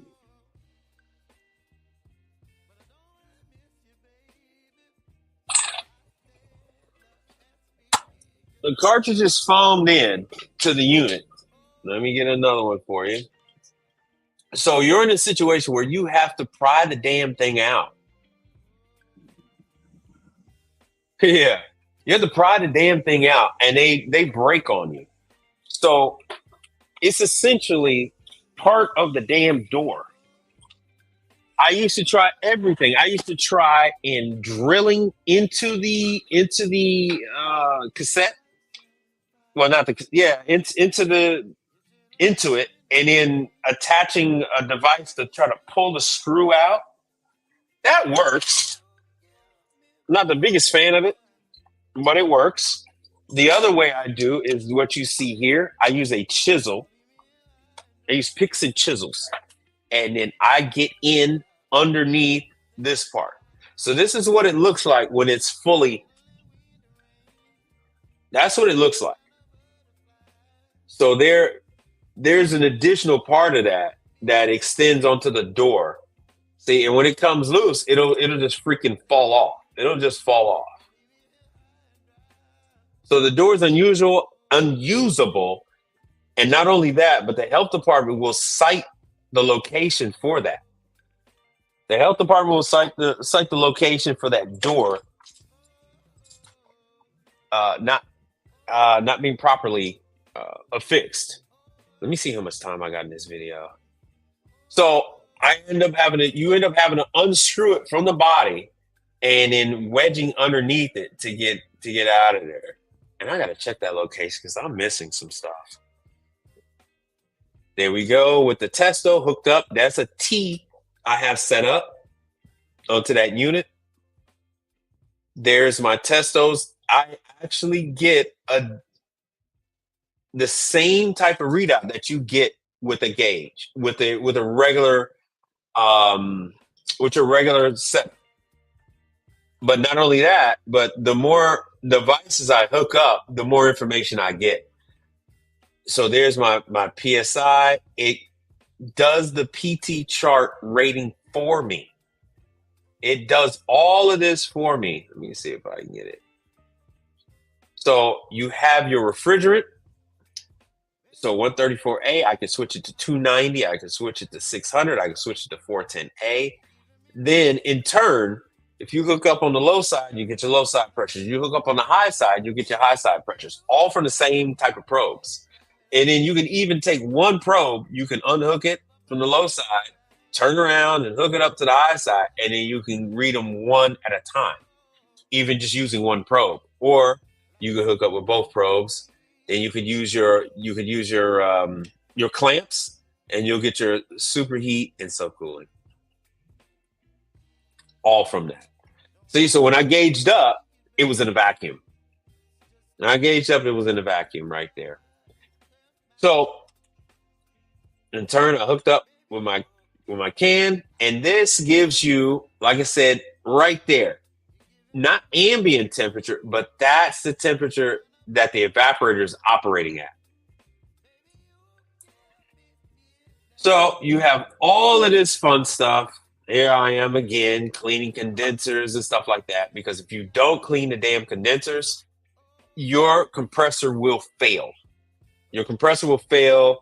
Your condenser fan motor will fail. I had to do some work on the Stolting machine. I know you guys watch some of the Stolting guys. Lots of other freaking problems. Lots of freaking problems. So you can see here, that condenser was completely blocked up. If you don't attack it, if you don't clean those condensers, the temperature will raise on the unit. They'll get cited by the health department, the whole nine. So I'm paid to make sure that doesn't happen. And so that's what I do. There's my Stolting. There I am checking on that damn thing. If you look in here, you'll see that I think this one's actually broken. This gasket is actually broken. I got to replace that. There's actually there's seeds in all parts of that damn thing. So, fun times. Fun times with that. I have right now, I think I'm up to about 18 of these I have to take care of. Oh, there's your beloved Sierra. There's your ovens. So I'm taking care of all kind of stuff, man. Radiance ranges. So when you get going in the business, you're not concerned about how many a week you do. I don't know. It is not a factor in profitability. Now, if you're overloaded with calls, yeah, that's something you might want to look at is new employees. But new employees cost you money. Even doing ride-alongs costs you a loss of income. So there I am doing thermocouples. What was this? Here's another door. That's actually the same place. So that is what the cartridge looks like for the door. And this is not just True. This is True. This is Continental, Hoshizaki. Wait a minute. Is this a Hoshizaki? No, that's a True. So that they say is 2 hours or 2.5. So if you're charging your customer 2 hours to go ahead and fix their door, plus you're charging them the travel time to get there, plus you're charging them time to write up the invoice and billing, no one is going to have an issue with your billing. No one is going to have a problem with that because as you've seen, it is in writing from the factory. Hey, this job is a 2-hour job. It is a 2-hour job. All right, that's what's the main place. So yeah, there's the Manitowoc. The display is jacked. These people don't know how to take care of the damn machines. I don't service this equipment. I don't service this location. But I don't know who the hell they are. I don't know who the hell does, but all their stuff is jacked up. So with that,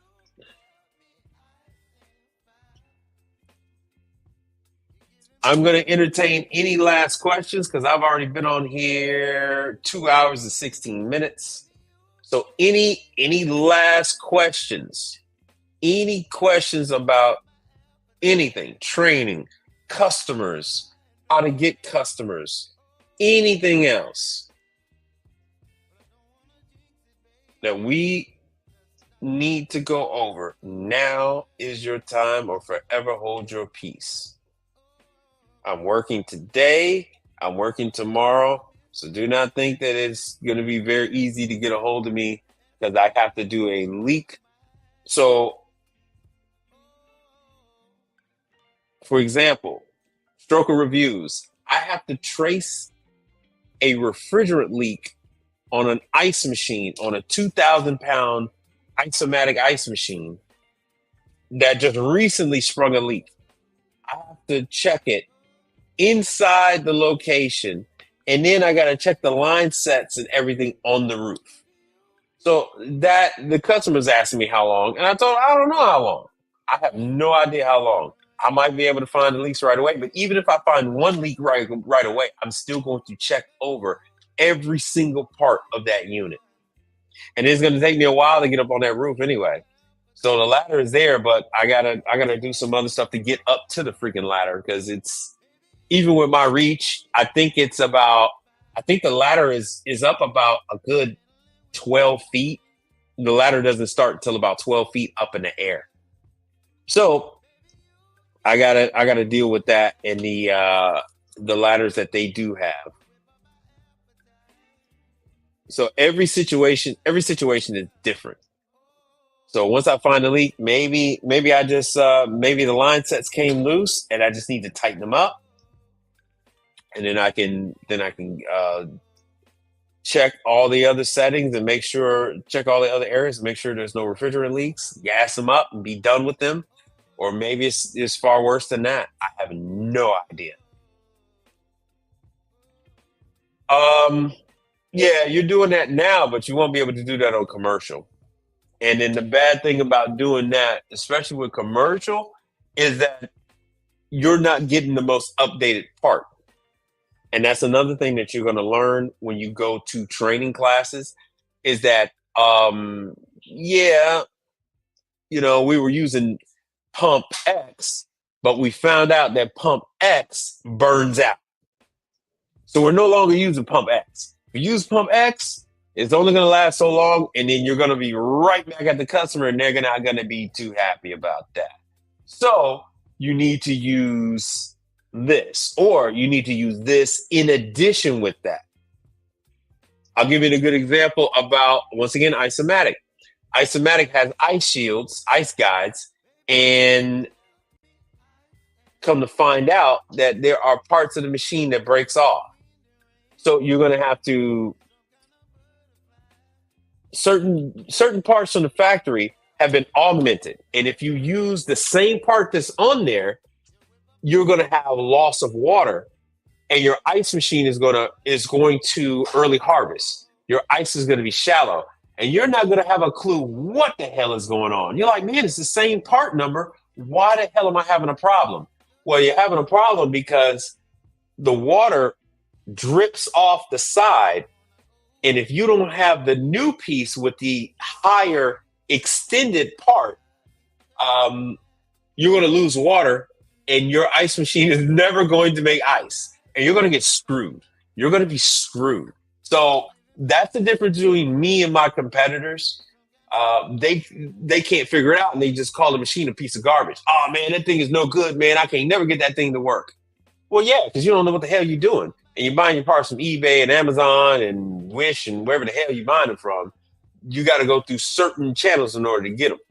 So that's one thing you're gonna learn, especially like fill valves and stuff like that. Yeah, you can buy it off of eBay, but they're not going to be the same one, and you're going to find that they're going to burn out. You're going to find that they get clogged up. You're going to find all kind of issues, and you're not going to know why you're having problems. And it's going to be because that eBay supplier kind of like cut corners some places. And don't get me wrong, I sell on eBay. I just did. Yeah, I know. And even with residential, like I take care of office spaces and then break rooms. Like I might have a building that might have, like Air Liquide here in Houston, they have 14 break rooms. There's a brother Charles, know if he's still here. There's an office building that we take care of from time to time. They have 18 break rooms, and they all have residential stuff. So they have a mix of residential and commercial in them. So I know exactly what you're talking about, but there's still some situations where that doesn't exactly serve you well, and you can't figure out quite what the hell the issue is, and that's because you're not getting the most updated part. So just a little something that you might not know. That's the difference. All right. And so with that, so if you guys have no other questions, I am going to bail on out of here. I want to thank you all for subscribing. I am almost at 500 subscribers. I get special privileges at 500. So please subscribe. I'm going to start putting more stuff on the shorts and whatnot to get more people to go to these classes so they don't get canceled. Because if your classes get canceled, you don't gain the ability to go ahead and take care of this stuff. So thank you all. And with that, have a good weekend. And I'll see you guys on the next one. Make sure to make comments, and I'll address each and every one of them. Peace out.